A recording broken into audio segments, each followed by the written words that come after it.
Tony Garcia covering Michigan football for the Detroit Free Press. Kind enough to join us on a busy day. I know you're at the courthouse there, Tony. What is Sharon Moore being held on? What are the charges?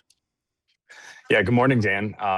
As of now, there are no official charges to this point that have been made publicly. So Sharon Moore was investigated for it's an assault investigation that is going on. Things moved pretty quickly yesterday. So Sharon Moore was fired for cause on Wednesday after an investigation found credible evidence he had an inappropriate relationship with a staffer.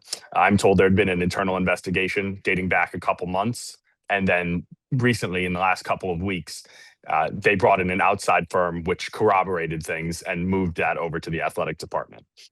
Separately from that, multiple law enforcement agencies responded to a call for Mr. Moore just outside Ann Arbor around 4 p.m. yesterday, less than 1 hour before the firing was announced. The investigation currently is into an alleged assault, and Mr. Moore has been detained by the Pittsfield Township Police, and he was transported to the Washtenaw County Jail overnight, where he was held. That's where we are right now in the 14A District Court here in Washtenaw County.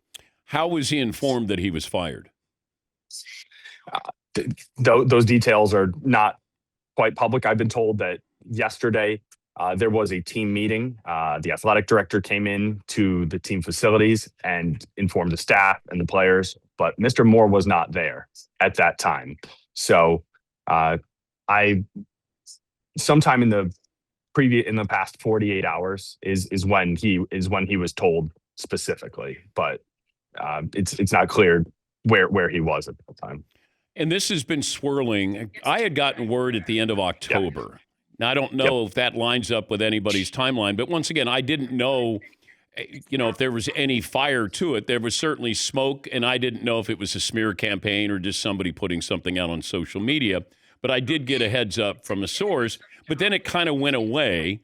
Yep. When did it resurface where you knew that this was something that was credible?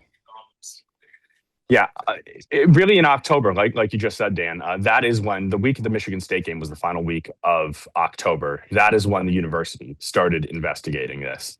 And there had been word, and other reporters had heard as well, that there was not quite the findings to move forward with this.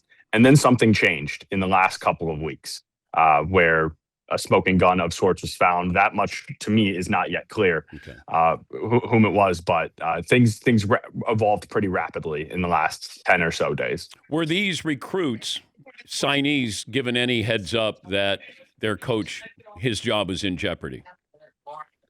It doesn't sound like it from what I've heard, but I've also been told that this investigation and the findings of this investigation was not held intentionally post signing day. Okay. Because remember, in this day and age, in this transfer portal era, once a head coach leaves, everybody is free to enter the transfer portal market as they see fit. So this would have they could be on the move anyway, and they have free reign to do so immediately. And 15-day window here for these new signees and those players who are currently on the roster? That's right, which will almost overlap into when the portal opens again and in January, right? So players in the Michigan program, most of the next 6 weeks or so, plus they're gonna be eligible for transfer, and so we'll see. I mean, there's a lot of damage control going on in and around behind the scenes right now. Talking to Tony Garcia, joining us from the courthouse. He covers Michigan football and basketball for the Detroit Free Press. Will Sharon Moore appear in court this morning? That's our expectation. We are here in the lobby at the 14A District Court. A colleague and I have been walking around to different courtrooms trying to find it, but it seems as though there's some TV monitors over to my left here. They may just arraign him via Zoom and display it on TV in court. So I'm not sure if we're going to get to be in person for anything. The coaching search is underway, I'm sure. Yeah. Give me a short list here of, the true potential candidates. Yeah, well, there's a couple that really come to the top of mind for me. One of them is Jedd Fisch at Washington. He has had ties to the Big Ten, to Michigan specifically, where he was a quarterbacks coach, wide receivers coach, passing game coordinator under Jim Harbaugh in 2015-16.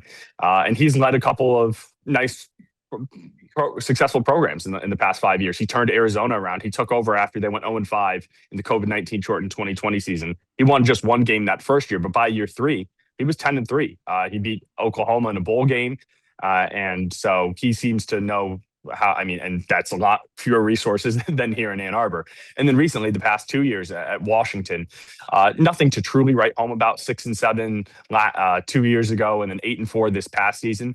But Kalen DeBoer had left, right, for Alabama, and that roster was completely gutted. So I don't think anybody thought he was going to make a bowl game that first year, and he's done a great job this year as well. With just even winning 8 games with another roster. I think the over-under before the season was 6.5. So he's exceeded expectations again. And then I just mentioned the other name, Kalen DeBoer. Sounds like things are, there's been a lot going on in Alabama and in Tuscaloosa, and we know the fan base is not exactly happy with the job he's done. 9-4 in his first season, missing the college football playoff, just making it in there this season. I wonder if he doesn't wait for someone in Tuscaloosa to make a call in 1 year if he doesn't win a national championship, and he sees a program that has all the resources, all the money, the infrastructure that you could want as a winner. Obviously, just won a national championship 2 seasons ago. Those would be my top 2 names on the list right now. Yeah, but doesn't Alabama have all those things that you're telling me Michigan has? Oh, certainly they do. It's a long shot, right? Okay. I don't think, but he has ties to this area as well. So at Eastern Michigan, he was an offensive coordinator from 2014 to 2016, which is just up the road in Ypsilanti. And then he got his start, or really, I'd say he made a name for himself in the Big Ten with Indiana, with Michael Penix, before he then took him to Washington and led them to a national championship loss, ironically, to Michigan. All right, let me throw out a name that probably would not be popular, but he's free right now, and he's got experience, and that would be Brian Kelly. I knew where you were going to go with that, and I tweeted out yesterday, and maybe this is a chance for cold takes exposed or something. It's not going to be. It's not going to be Brian Kelly. Okay. There is brass that are not Brian Kelly fans, and I will leave it at that. Oh, great stuff. Good luck today. Thank you, Dan. Appreciate having me on. That's Tony Garcia, covers Michigan football for the Detroit Free Press.